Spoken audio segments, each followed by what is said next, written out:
Liton kita sa iban pang balita lokal. Hugot ng ginapatuman ang close monitoring sa local government units ng Sigma Capis agud malikawan ng African Swine Fever. Sindi sa Mumbaradyo, kay Sigma Capis Mayor Dante Rizal Eslabon, yagin payag nga sa subong.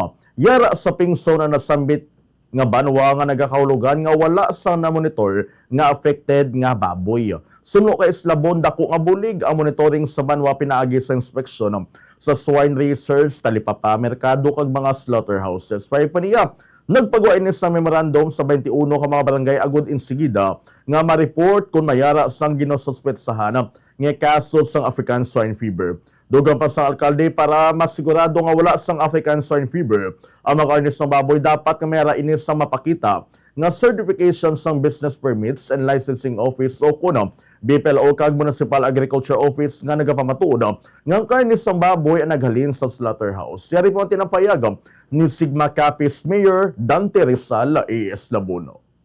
So, ang current status yanda sa banwa sa Sigma with regards sa ASF naton, nasa pink zone pa kami, sa pink surveillance zone. So, ang Bochileon sina, wala pa sang na-monitor ng affected niya mga baboy diri sa with regards sa ASF nato. Pero may ara kita nga close monitoring sa aton nga mga kwan, inang sa aton mga swine raisers, inang sa mga talipapa, sa merkado, kag sa slaughterhouse. So amo inang aton nga ginaobrayan.